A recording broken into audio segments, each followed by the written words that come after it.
Welcome to episode 69 of TerrorVision horror podcast, Splatter Chatter. 69! 69! Should have been Dude. last episode.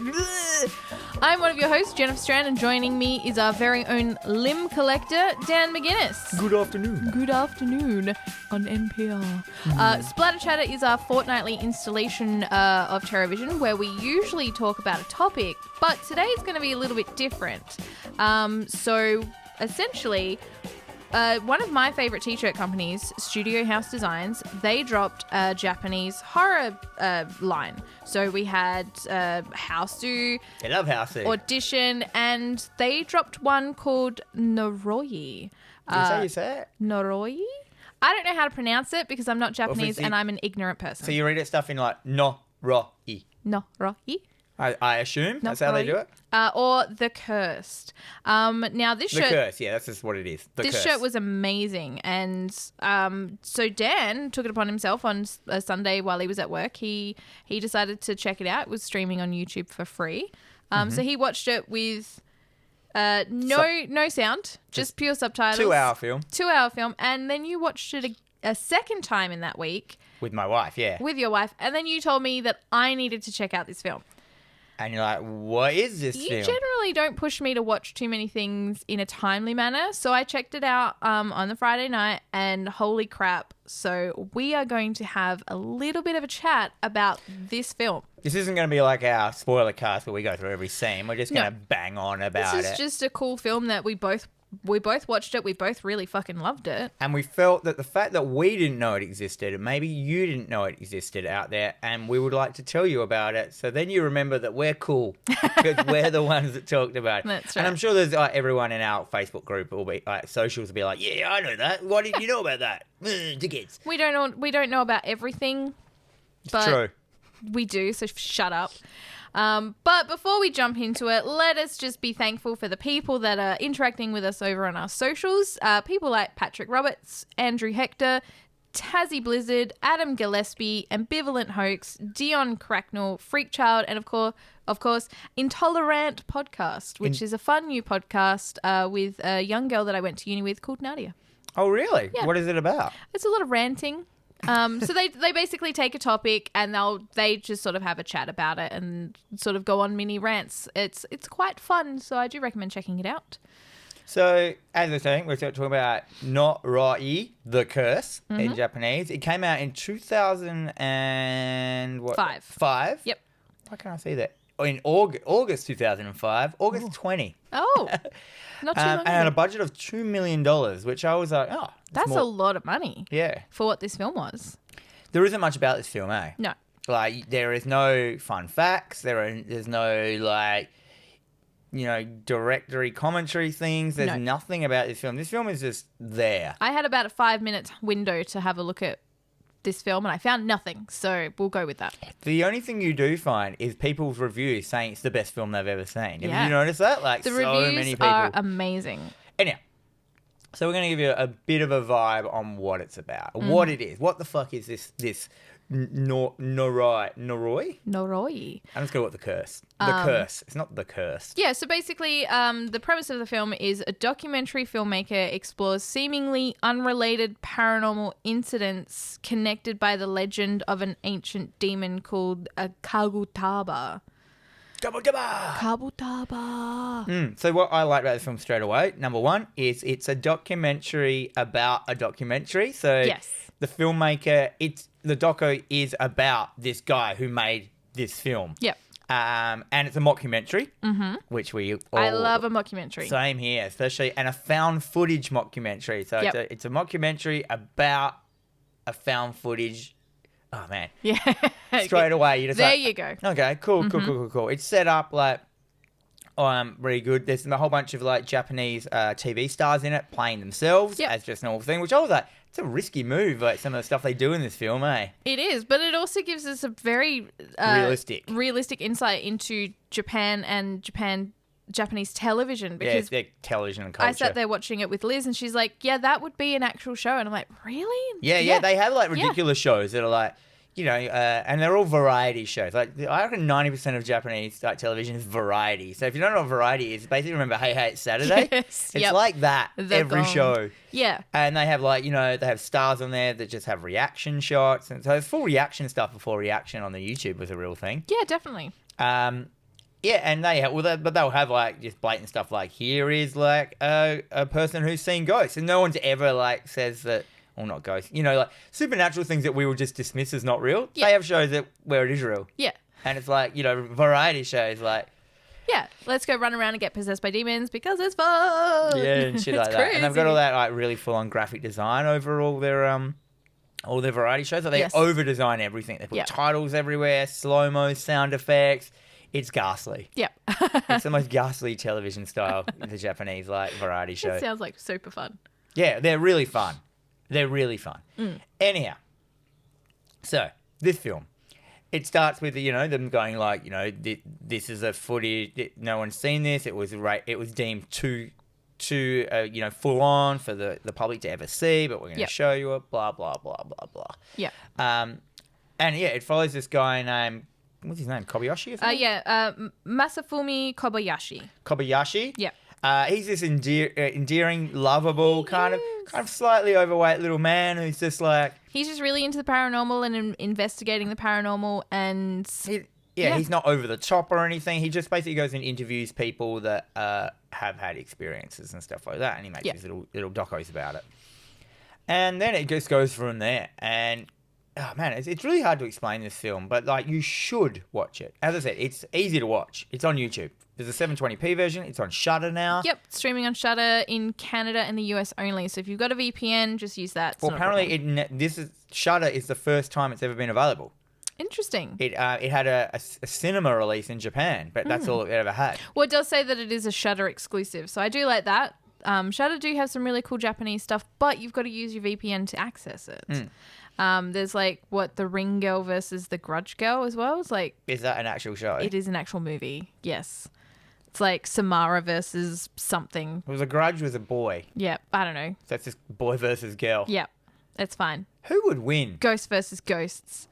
In a ghost off with those two. I'd probably say Samara.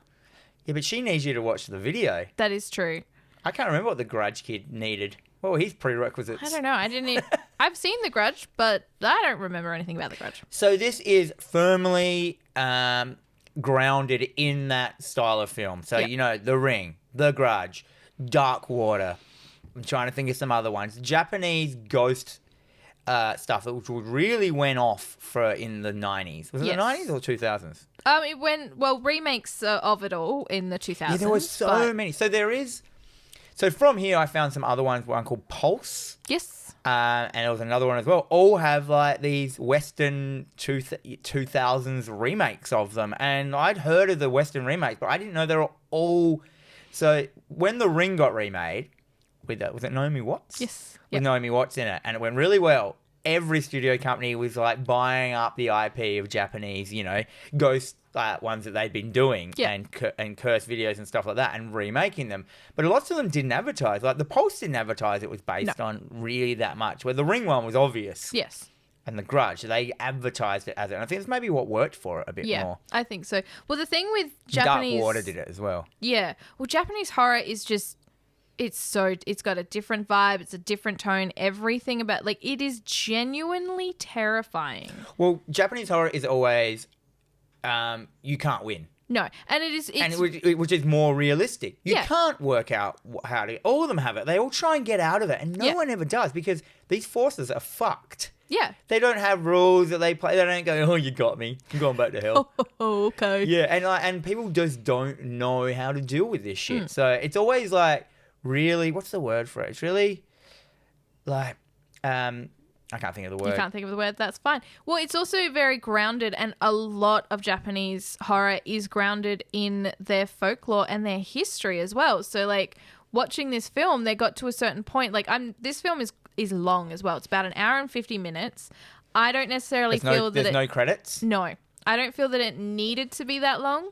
No, I did. But I got to a certain point where it was like just going along, and then it just went thump in a complete different direction, And then we went hard down What into... point was that? Is that when they went to the lake? I think it was about the time that they started talking about the rituals and demons. Oh, yeah. But they did that really cool thing of when they said, so he's a demon. And the dude was like, well, he's just called a demon because at that time they didn't know how to describe him. Yep. Describe what was happening. So they just labeled it as a demon. I like that. Yeah. I like that whole, they didn't know what it was, but this is what they just called it. So this is what we're calling it, but it might not be that. Yeah, so I think the 3 words that they were using to describe, like to bring together the word Kabutaba was like destruction, despair, and something else. Yeah. It's just because that's what they came up with because they had nothing else Let's for get it. into about what it's about. Because people will be like, we don't know what you're talking about. Yeah. So basically, it starts following this guy, starts interviewing. Who was the first person he interviewed? It was like... Was it Kana? It was... Was it the girl who did the... Oh, yeah, so it was... Oh, no, it was a lady who said that there's a baby noise in my house. Yes. So he goes off to a house to investigate. She keeps hearing all these like strange baby sounds. Not just one, several. And she says that it's coming from her next door neighbor. She's like an angry woman in her 40s. The neighbor is, not her. Yeah, no. She's got like a 6-year-old kid who's like always floating around as well. And they go over to talk to this woman and she's fucking batshit insane. Yeah, she just yells at them straight away. Yeah, and so just get out, she's yelling, you don't can't speak talk to me like that. So What's his name? What's the main guy's name? Kobayashi. Kobayashi's reaction to that shit is so good. He just kind of like disheveledly looks at the camera and he's like, oh, that was hard. Oh, yeah. What's wrong with her? Well, it's because people aren't, that mean. And I think because like when we were watching this, my wife watched it as well because I showed it to her and she really loved it. You get a massively cool insight on how Japanese people live. Yes. You see like that because it's all just them going into houses, talking to people. You get like their mannerisms. So if you're interested in that straight away, which I always am, that's interesting. The ghost story is interesting. The craft of this film is stellar. Mm-hmm. The craft of this film is so crazy well done that I'm like, so if you can imagine it, it's a documentary about a documentary. Yes. But the documentary itself is cut and edited in a way that you think an amateur documentary person would, trying to create drama, close-up shots that pause and then linger on it. And you know that that's put in there because this guy really knows his craft. He is making an amateur documentary, even though he can make something way better than this in real life. Like, you know what I mean? Like, so you're looking at that and you're going, oh, this is... And you get hook, line and sinker straight in. You're just like...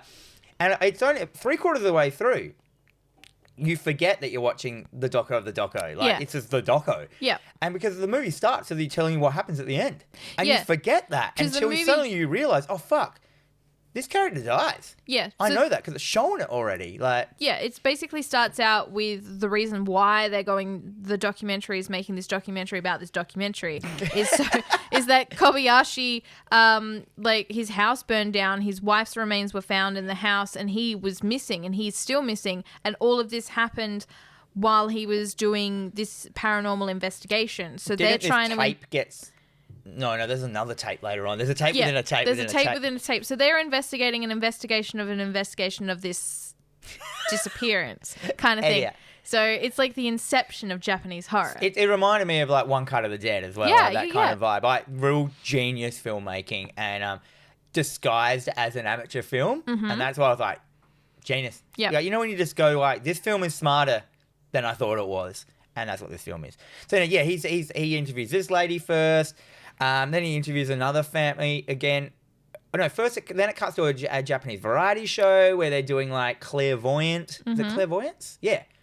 Yeah. So like clairvoyance tests on children, and this girl keeps she's getting it all right. Everything right. She materializes water out of thin air, but that fucks her over. It does, but this is the thing because like I wasn't even like when this happened. So she materialized water with a hair in it. Yeah. And they were like, oh my God, like they were testing it and they're like, well, we can't confirm if this is animal, human, whatever hair, but there's a hair in it, in this water that she's materialized. And he said most likely that the style of the hair that it is, we would think it's from a baby. Yeah. Like, and I'm like, ugh. Yeah. So I was like, okay, well, this is a separate thing to this other thing that's happening. But then when it all starts to connect and you're sitting going, holy fuck. Right. That's what's happening. This is how it's happening. Oh my, this is fucking genius. Yeah, and they have the bit where because you get all that ghost hunting shit where they record sound, because they're recording the whole time. There's often weird sounds on the thing, and the first person they interview, there's a sound on there, and they turn it up. They filter the noise down, and they don't. When they play it, it isn't like that ghost thing where you can hear anything. It still doesn't sound like much. But he's like, as a person that's an expert, I can say that pitch and that tone is usually, and the way you can hear like there's a breathe in at the end.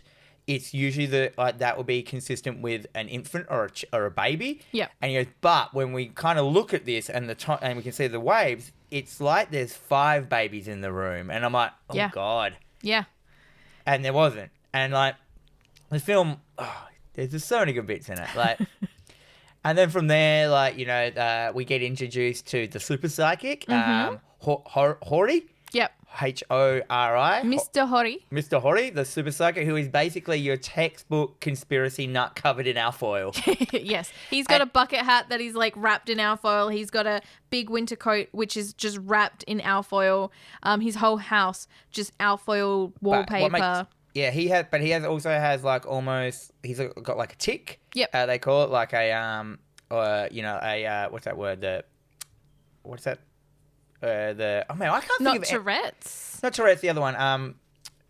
It doesn't matter. He's got a problem. Yeah. He's kind of like crunching up. His hand has got like he is definitely... He's disabled in some way. Yeah. In some way. Man, I'm forgetting all my words It's today. words. It's Saturday. Yeah, because I'm excited about. Like, I know, because you're very excited. Yeah, he and this actor, man, he never drops his game in this film. Hey, no, from start to finish, whenever he is in that scene, he is 100%. Yeah, and he's constantly tortured. He thinks there are cosmic space worms attacking him, and I love the idea that he's wrong. That he is channeling shit, but he's channeling ghosts. Yeah, and he thinks they're space worms. So. And he's like, why are you wearing everything alfoil and everything? And he's like, oh, it's to stop the tingling. Yeah. And I'm like, I just love that. It's not to stop them reading my mind or anything. It's to help him. And then because it cuts to a whole bunch of other variety shows and stuff like that. And all the stories, as you said, start to intertwine. And what makes it really cool is we see a chain of events happening in this film that in an order that the filmmaker hasn't seen it in. Yeah. So we've seen this variety show. So because he's making it and putting it in now, he goes, oh, I should put that here in the thing. But then in the next scene, the director who's interviewing people hasn't seen that footage yet. So you realise how the scenes connect together, but he doesn't. And I really like that. Like, there's lots of that stuff in it. It does have a good payoff as well. Like, it keeps going. You know what I mean? Like, yeah, well, I mean... I'm sort of very confused about the $2 million budget because there was like a couple of sequences. Yeah, but like you gotta remember, I think they did whole houses and towns and stuff. There's a whole made up house at the end. You remember, like there is like those. There is one thing I was concerned about. Did they kill animals in this movie? It was really real. There's some. The pigeons? No, I tell you what I told Liz. No, all them dogs were, they all went out into the raspberry bush and they ate all the raspberries and they got very tired, so they all laid down and had a nap together. The dogs I don't think were real. No. But the pigeons aren't, in Japan, they just don't really consider animals as anything. I think they threw pigeons at that house because it was twitching and really realistically like... Yeah, and the way that the guy grabbed the pigeon by the neck as well. Oh, yeah, but that's just picking up a pigeon. I don't know. Yeah, so they go to the psychic's house. He draws this funny map and stuff, like through the power of psychic, and then they go on this quest to find this map, like in all of Japan. All he gives them is a general direction. Yeah, it's fucking so interesting. They find dudes, and they interview everyone around. Whenever they find a place, they interview people around it, and like there's always the thing about like banging and baby noises. But then we get introduced to the character of how do you say her? Marika? Maria Takagi. Yeah, who plays the Matsumoto lady, the lady who plays herself. I thought that was Maria Takagi. No. Okay. Anyhow, they cut to a what is it called? a variety show, and and these are real actors just playing themselves. Yeah. And apparently this is footage that never got put on the show and stuff. And, you know, they're doing some other skit scene, and this stuff happens with this ghost. And it's just, one of the girls freaks out. You know, they're at a shrine. It's nighttime. The other actors are really acting realistically. Yeah, they're and like, what the fuck is happening? Can't you hear that voice? And they're like, no. This was another really good sequence as well, because it was like, it's not what you see, it's what you're not seeing. Yeah. Because then they sort of do go back to it. But she's like, can you hear that they're saying stuff to me? And you can just see just in the background. No, but that's not in it yet. No. So we watched this footage of her. She has a seizure on the ground and all this stuff, and screaming and that, and then like it goes on, and then later on, Kabayashi, whatever his name is, goes to Kabayashi goes to interview the guy, the TV executive, and he goes, here's the actual footage of it. I actually cut some stuff out of it because I didn't want to disturb her. Yeah. And if you go back, like, that bit is cut out. Like, you actually see it. Because I went, to see if that was in there. And, like, you can see in the background, there is someone standing in the background of one of the shots, like, and it kind of zooms in real close, and you can see they've got these two black dot eyes. And it looked really good. It did. It looked and really then they good. show her the footage of that, and she reacts to that. Yeah. And then she starts on, like, she calls them back later on, and she's, like, waking up in the night, and she's made stuff, like, in her sleep, like these little ringlets and stuff, and they film her, do the full ghost thing, and she goes out on the balcony and makes more ringlets, like, as in, like, macrame. Yeah. She's basically, like... doing macrame. She's also, like, subconsciously always drawing this pattern and stuff like that. And it's got everything in it. It's got all that cool shit, and it's done in such a subtle way that none of it seems ham-fisted. No, but that all of that is before we even start getting to the Japanese folklore and the possibility of demons. There's way more that there is so they much, find the guy with the pigeons like, on these things, and they track him down. That's all not part of it, but it is. And like, but then it all centers around this one woman that they interviewed, who was like the very first woman. And that you work out that like halfway through that every place she moves to, all these things that are happening is because she was just in that building. Yeah. It's like her presence is cursing everything. So she's moving around, moving houses, moving stuff like that, and she's cursing all these people, and they start acting out, creating these situations, which are all from her and her boy. Like, and you're just like, this is so good. Because like the neighbor, some other guys are saying this and that. And it's always like there's a banging. Yep. Like, they're always banging. There's a weird banging. And they're always fighting. Like, he's always fighting with her because the babies are too loud. And they're like, we've never seen any babies. There's no babies. It's just like a 6-year-old son. Yeah, and then, like, the actress lady, she's got banging. Because they do the overnight filming where she makes some macrame. And they hear this doo-doo in the footage. And they're like... And then they're interviewing her again, showing her the footage. And you can still hear the banging. And they're like, what's that? She goes, it's just this banging that started...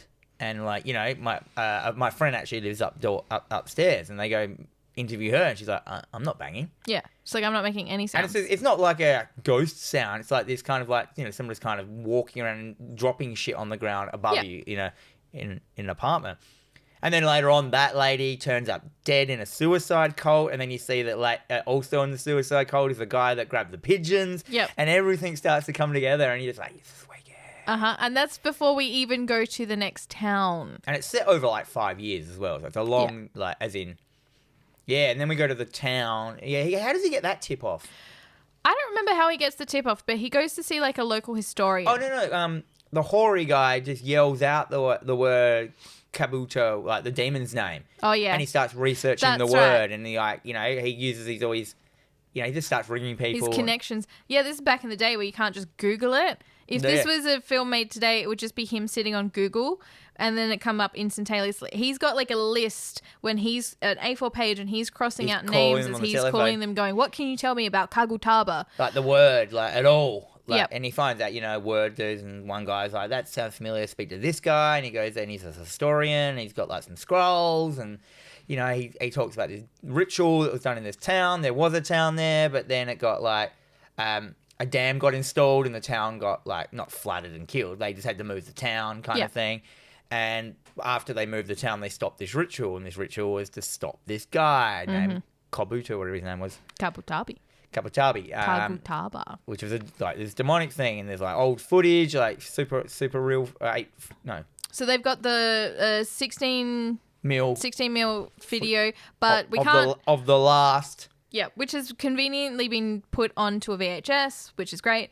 So then they show it and they start explaining like this is the not seance, it's the ritual. The ritual to sort of appease Kabutaba, and they sort of go through and like the priest is here and Kabutaba is played by his daughter, and they go through the ritual. She's wearing this really fucking scary mask. Oh, it's terrifying mask. I fucking loved it. And they were explaining it's like this is different. Like they cut a ribbon with a sickle, a cloth. So and the whole town... And that pacifies him. Yeah. And he likes it. Yes. So apparently the whole town as well it's all sorcerers. The whole town is historically is people involved in sorcery in some way or another. And the sorcery came from the West. Yeah. They mentioned. Yeah. I did like that. So they've just done this little ritual every year, and supposedly this pacifies him. So, and then when the town got flooded... Oh, not flooded. When they got stopped, they went over the town. This fucked him off because he didn't get his ritual, and he liked his ritual, which I thought was cool. It wasn't to stop him. Yeah. It was just he wanted that ritual done, and he got some Yay! attention. Yeah. Rituals. And then and it goes from there. And I don't know how much more we want to talk about it. So I honestly I don't really want to give too much away because I really, really want everyone. This is too hard for us to do. Found footage at its cast. best. Yeah. When we were talking about found footage, I wonder if anyone mentioned that to us when we were talking about it. We just ignored it, this name. Maybe. I don't know. But yeah, like it is streaming on Shudder. Like we say, Shudder Canada and Shudder America. Canada, yep. So if you have a VPN, or just watch it on YouTube. Just YouTube. It's Whatever. on YouTube. A 720p version, and like up there. But so this leads me to my fun fact for the week. Yep. So I watched this film. And then, so that's it. It was done. So you also, so we're talking, this is a film that is essentially, there is supernatural occurrences, there's like demons, there's all this stuff. Now, curses and... You don't believe in ghosts. I never You're believe. not a ghost person. You are or not monsters. Or monsters. Tree-dwelling monsters. Ow. You don't believe in any of that. No, but, so I was, I just watched this film that night, finished it. And at night, at around about midnight, I have to feed my baby. Mm-hmm. My baby eats through this machine kind of thing. And Claire gone to bed. That's my wife. Yeah. And I set up the machine on the baby, plugged him in, pressed it on, it started going. And I was like, cool. So I get undressed to get into bed. And our bedroom has like these built-in robes, and they're really big. They're real heavy doors. The bottom of the door touch the carpet, so they don't, you have to push them like and they hit in the carpet, and they're quite hard to shut.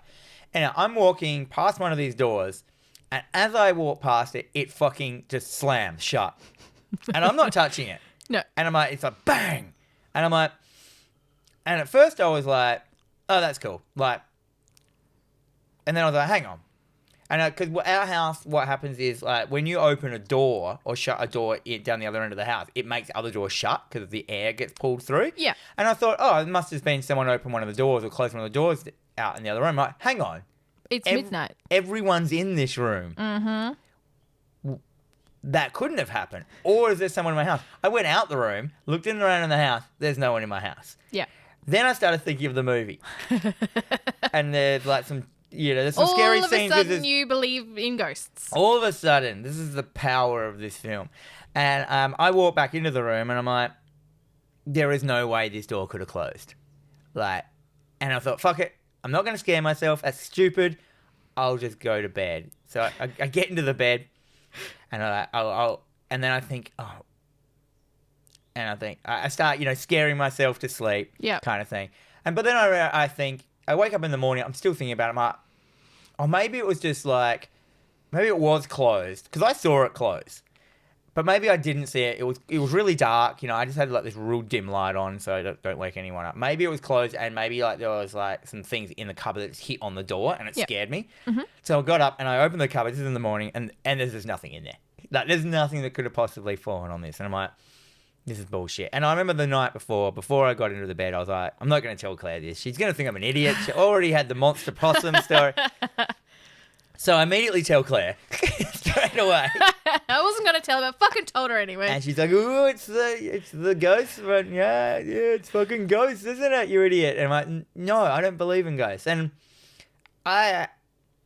this film had scared. I had convinced myself that something was going on because theoretically, as a man of science, if there's no other explanation, it must be whatever explanation is left, like kind of thing. Ghosts. So, ghosts. But then, all it was in the end, it's really simple. All it was, so these doors, they kind of they click into a latch. They've got a thing where you push it and then it clicks in. Yeah. What had happened is it had been closed to the very point where it just hadn't quite clicked in. Yeah. And just me walking near it was enough to click it in. And because it's such a full-on lock thing, it slams it into space, into its spot. And I reset it up and I recreated the thing a couple of times and I'm like, oh, it was just that. But then I just thought, fuck, man, how powerful was that film to make me like that scared? This is like the power of this film. I was like generally thinking that this is what horror movies are to us. Yeah. This is why horror movies are why we love them and why powerful. They make you think irrational thoughts. They make you scared. They conjure up an emotion that you don't usually have. Yeah. And you don't get an emotion like if you watch like The Fast and the Furious. I don't go to bed. Like that doesn't affect me again. No. After I've watched it. I might think about someone and go, how fucking cool and stupid was that? But like it doesn't affect me as a person. I mean some of films do, but like but horror movies, that good horror movies do that, like Hereditary and fucking Beyond the Black Rainbow. You sit there and you think about it, and if something can scare you, I'm an adult man, and I got scared. But that's the thing, it's the power of the mind as well, because like we were talking about the other day, so I generally listen to a lot of podcasts, and I listen to a lot of like stories, and I drive home, and if I'm working late, I'm driving home in the dark. I'm driving home in the dark down a freeway, and then to get home, I have to drive down a road that is basically an abandoned country road. There are no lights. It is black. And there's always on the horizon a mental institution. Probably. That old one. There's a banging on the roof. But I listen to all these stories. Yeah, it's like scratching at the door. Yeah. I listen to all these stories, and it's not a problem. I can listen to it. I can go to bed. I can sleep like a baby. But a second, my brain goes a million miles an hour all the time. And all of a sudden, I've now thought about the story that I've just been told. Then I start thinking about me driving down this dark road.